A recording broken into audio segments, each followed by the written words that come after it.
everyone. Desert Horizons, AZ Off-Grid Unplugged RV Ranch.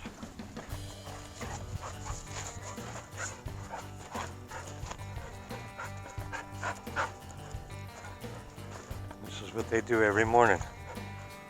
Rough house like crazy.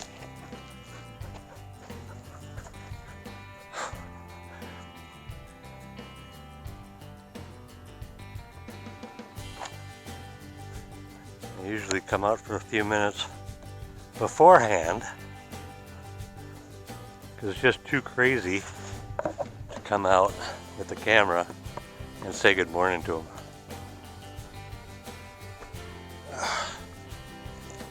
But I got it all staked off and squared off. Not all the pins are for the house. There's a green one here.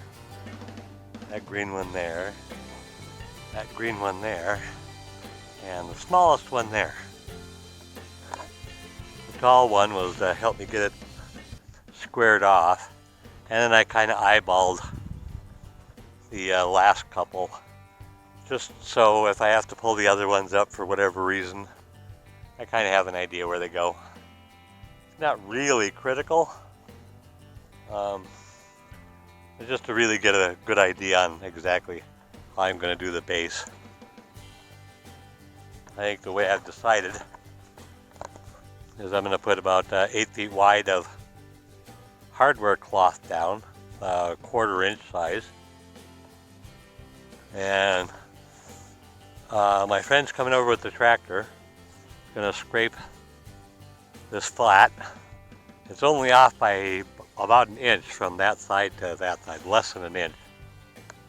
We're going to scrape it flat, and then I want him to go down to the wash and grab a couple buckets of the loose sandy stuff that's in there, and then I want to lay down the hardware cloth and then sprinkle that wash sand on top of it, and then when the bricks come in, the blocks, the concrete blocks, the 8 by 4 by 16 that I'm going to lay on their sides.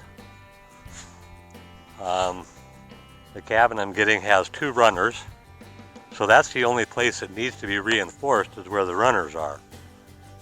I'm putting the blocks down as another added step to keep rodents out, because I only have one chance to get it right.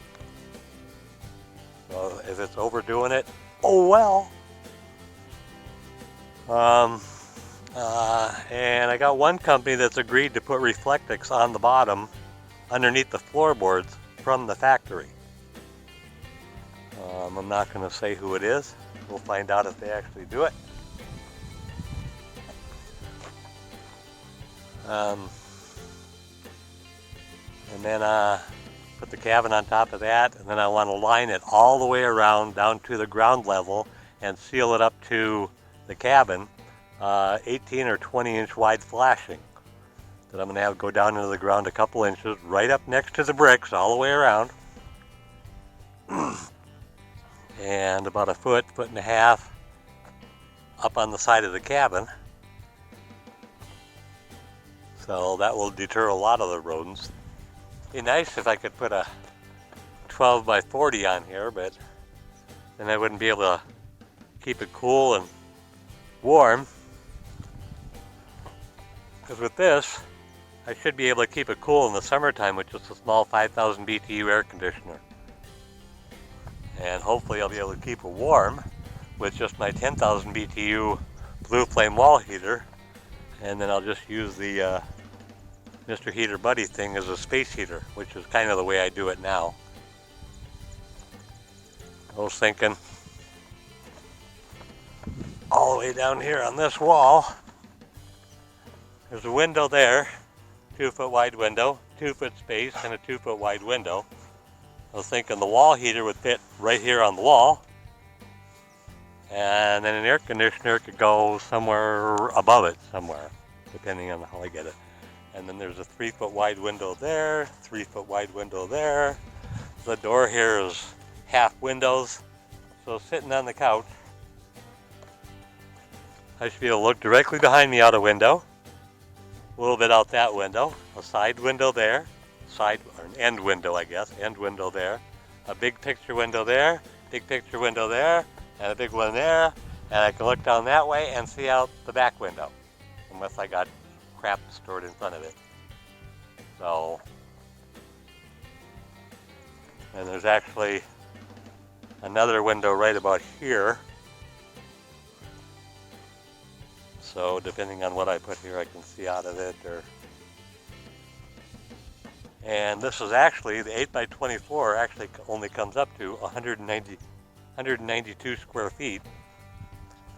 So that way I can build a 6 or 7 square foot addition on the side of it for storing outside stuff that I want to have walls and this roof on and doors and all that stuff. So, and if I ever get a bike, I don't want to just leave it sitting out in the weather. The sun tears stuff apart, and then it rains on it while it's screaming hot, so it doesn't take long to wear out vinyl and stuff like that. But yeah, the cabin's going to come all the way down to where those green stakes are. And out here in front, very roughly, I wasn't doing any measuring at all except down to this point. That's 5 foot of decking. So that should be more than enough room for a chair and be able to walk by it. And that way I can get 10-foot boards and cut them in half.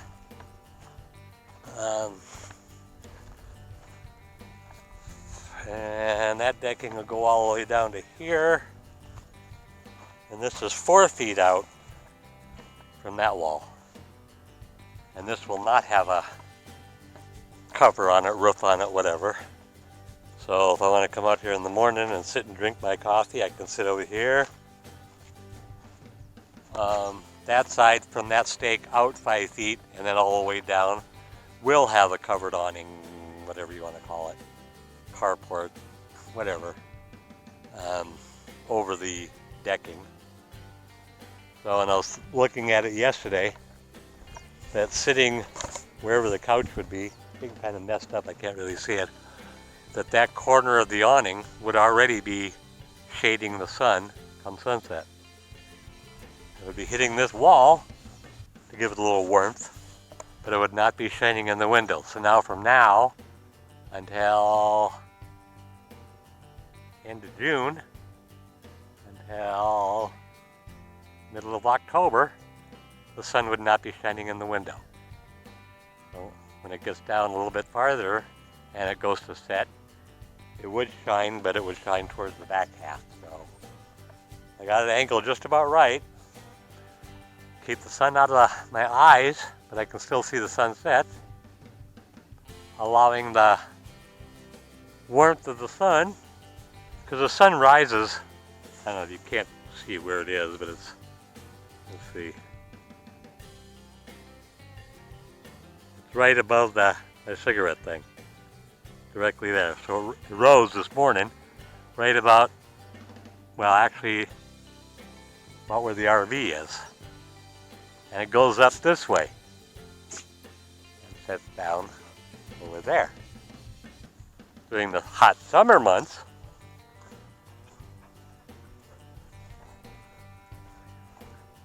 it rises over there, pretty much goes straight up and sets over there.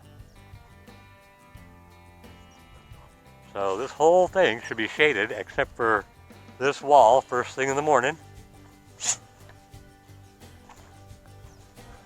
But then by probably 10 o'clock, even on the hottest day, the longest day, it'll be in the shade all day. Would you guys quit? Jeez, just like a couple of kids.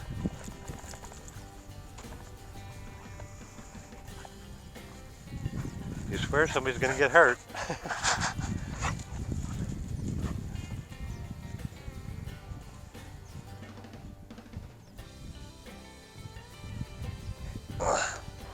Yeah, it's going to be a beautiful day today. I think it's going to be like 75, 76, 77. and it's only just past the middle of February.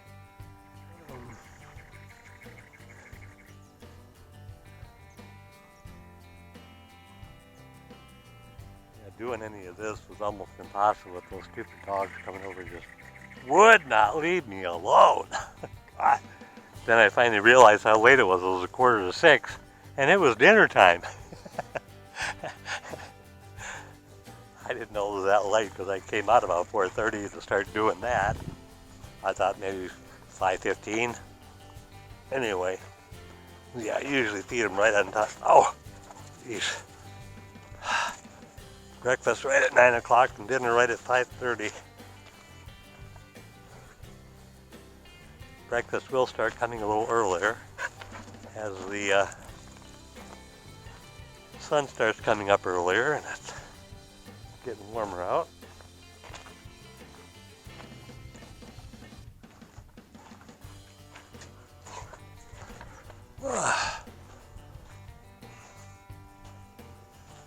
But this has been a much better, easier to handle, easier to tolerate winter than last winter. Last winter the clouds came early and stayed the whole time, and it was so freaking cold. Of course, I had the RV parked the wrong direction to get the sun on my side of the RV, but it was still just cold, even with the heaters running all the time. This winter, I mean, got the door open, you know, and it's probably about 9:30. I think it's 9:15. So, in the morning.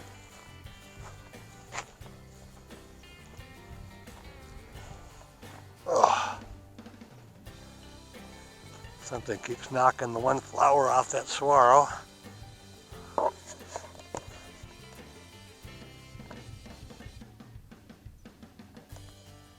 Wish I could see it in the viewfinder. There's nothing there when I look. There should be center to the screen. And it's about 13 feet tall. It's really too bad that they didn't insulate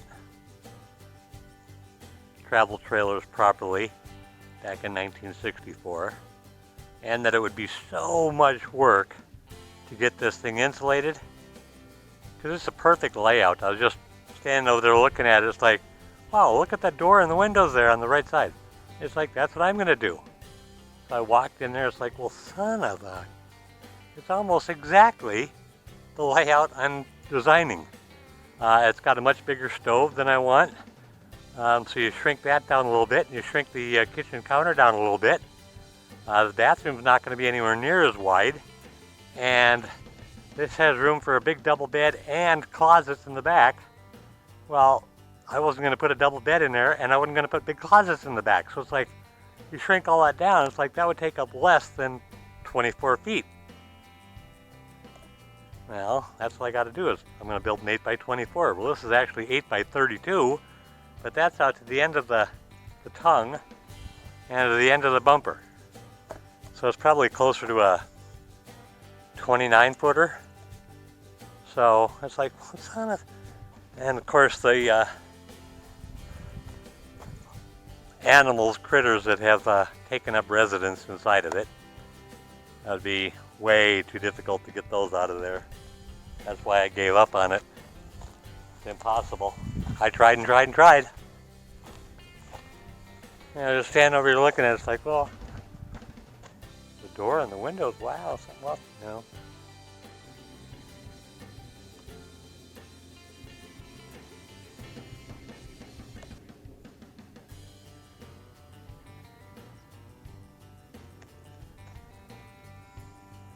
Alright, I'm sure you're getting bored with seeing my stakes laid out here on the ground, but until I get this thing ordered, the walls are going to be changing, the window placements and sizes are going to be changing, where the doors are. So this is just a teaser for next week, because next week several decisions will have been made, hopefully. Having a hell of a time getting any of these shed builders around Tucson who actually want to make some money. Refuse to call you back. But there's the green stake over there, and there's the front porch. This porch is being eliminated for a while, and then it only goes down to where the dogs are, that green stake right there. The other stake behind it was one I had for marking it, keeping it in line. I just set these up, I didn't square them up or anything. The cell should come out to 192 square feet.